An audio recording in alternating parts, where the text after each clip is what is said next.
Hi everybody. So today we are going to work on an altered book slash journal, and I wanted to just share it with you. I wanted to tell you how much I've learned during this process. I have watched a lot of people do altered books and junk journals, and I kind of wanted to just dive in and figure things out and learn from the process. And I definitely learned a lot from the process on this book. I enjoyed it very, very much. I'm definitely going to do more, so I'm pretty excited about that. As I walk through the book with you, I'm trying to share what I learned, and there are some techniques that are better than others, although I think that we have the freedom to do whatever we want. But I did learn some things that I want to show you, about how a page might wrinkle and why it's wrinkling, and what I might do different the next time, or what I did to correct it. So I have some of that. I did some correcting. So it was great to learn this craft and do this book, and I'm really excited to share it with you. I hope you enjoy it. The first thing I did was tear most of the pages out of the book. Then I took my razor tool and I removed some of what was left over of those pages. I wanted to just clean it up inside, but I was very careful while I did this that I didn't cut into the remaining pages of the book. In preparation of cutting my decorative papers to the proper size, I'm just measuring the pages of the book and jotting that down on a note. I'm going to add 2 coats of blue paint to the front and back cover and the spine of the book. I will not decorate the rest of it until the project is finished, but I will start by painting it blue. I've also decided to put a rough coat of paint on the inside. I will do more on the inside cover, but I'm going to start with just slapping a little paint on there too. Next, I'm going to cut the decorative papers that I plan on using to the proper size. To help expedite this, I'm using the mat that I have on the table to confirm my measurement, and then using my paper cutter. Since I'm using a variety of papers, none of them will be the same inside of the book. I'm going to make a notation on this one because I know exactly what I want to use this one for.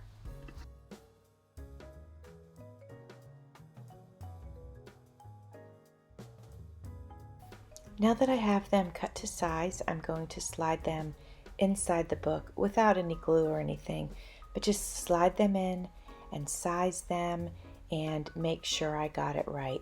If I need to do any small trimming, then I will go ahead and do that. Once that's done, I'm going to begin gluing my pages in. As I'm going through this process with you, I'd like to share with you the things that I learned about making an altered book. And one of those things is, you'll see here how I'm sliding this entire page into the book in its entirety. So basically the page that I cut is covering 2 pages and connecting them, if you will. And that works on some of the pages, but it crinkles in the center on some of the other pages. So I feel that in the future I won't do it like that. You may notice later on that I take my razor tool and I cut down the center of that blue paper that I entered into the book. There I go with it. I'm cutting through there because I really want these papers to lay flat. I'm not entering my pages in by order, just so you know. I don't work like that. So now I've kind of flipped to the back of the book, and I'm going to enter my next page in. On this one, I really was able to shove it deep down into the spine, and I did not have to cut this one with the razor. If I thought I would have had to do that, then I would have just sliced the paper in half to begin with and put it into the book completely separately.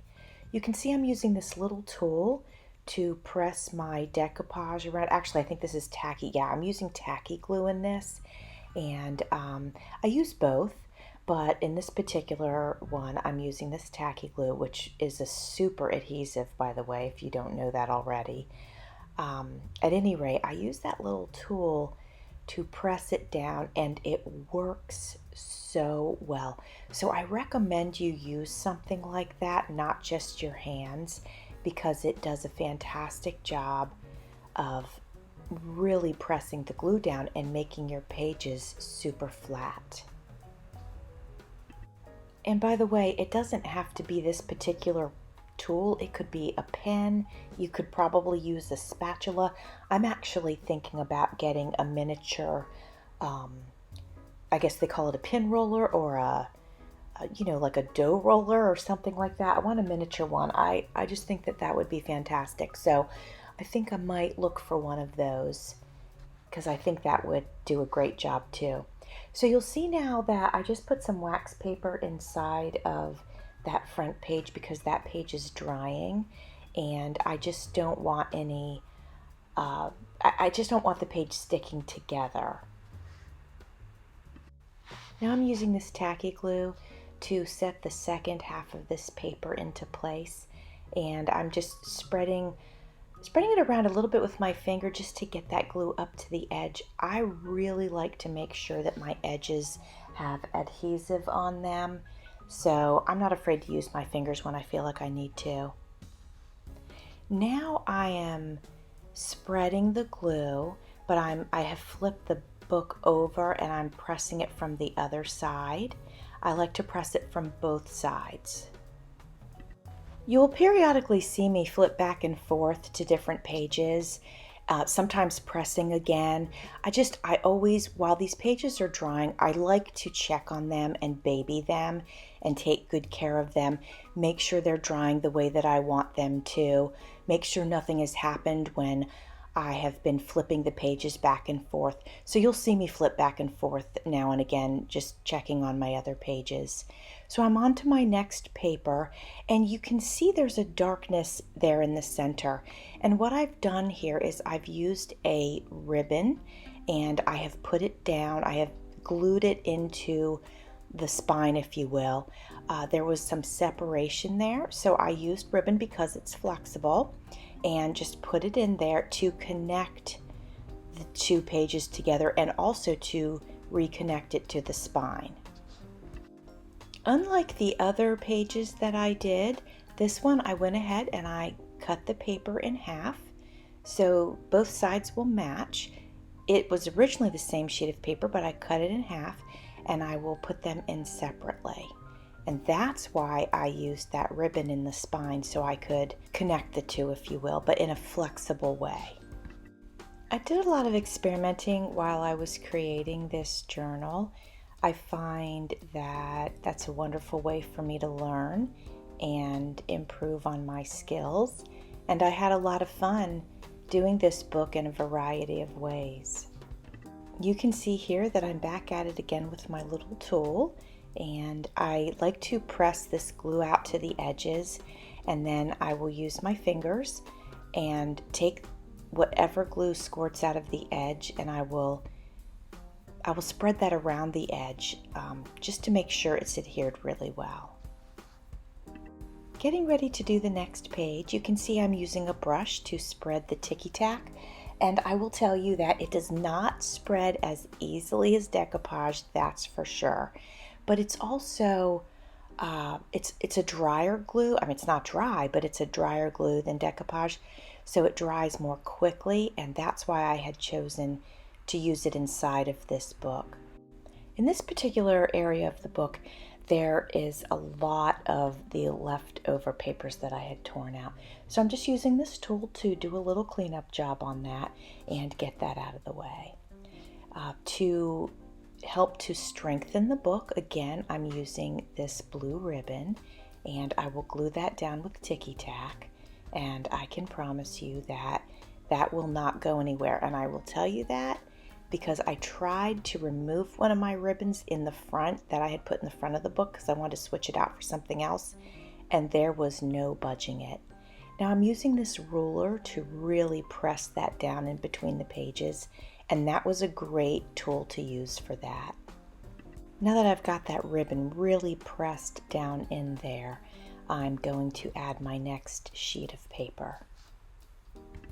I don't know if you noticed before, but I did glue 2 of the book pages together, and I do that throughout the book as I'm creating it in order to create strength.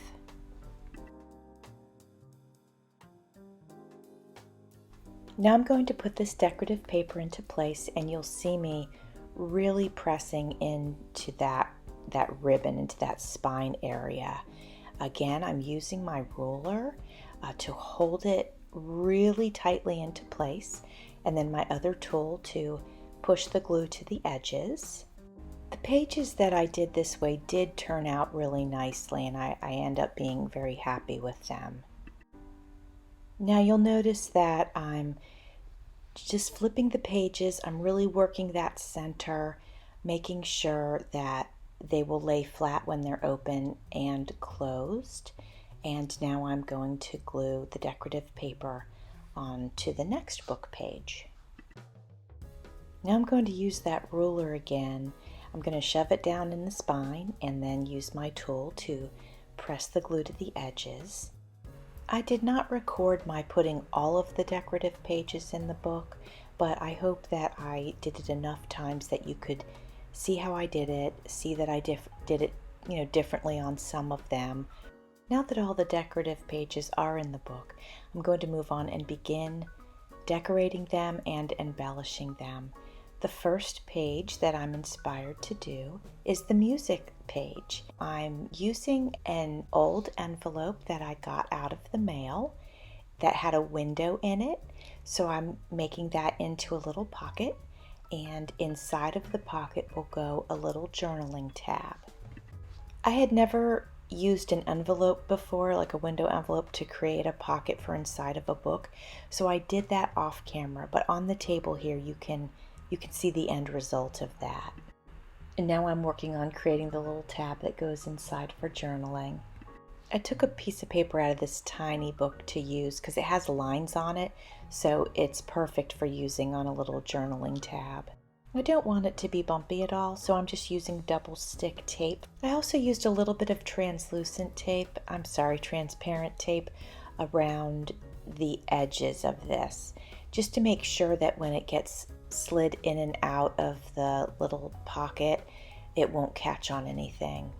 I'm using double stick tape also to adhere the actual pocket, but later on I will go around it with some ticky tack just right around the edges, just to add a little bit more strength to that. Now to add some embellishments, I have these cute little music notes that I'm going to put around the page. On the other side, I'm going to add a nice quote. I'm first writing it in pencil, and then I will go over it with permanent marker. This is not only a music-inspired page, but also an art-inspired page. So for my writing, I'm using a variety of different colors.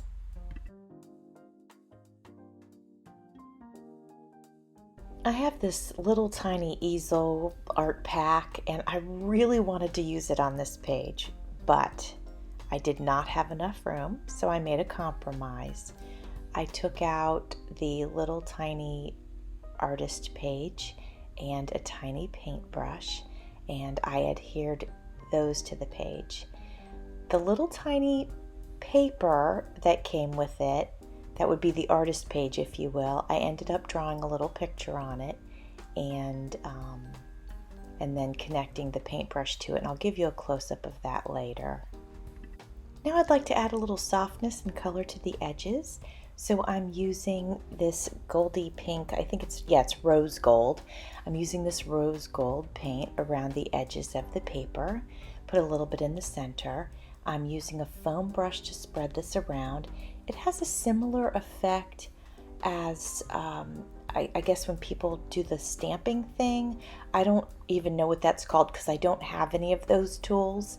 But to create a similar effect, I'm simply using like a tiny bit of paint and spreading that around the edges.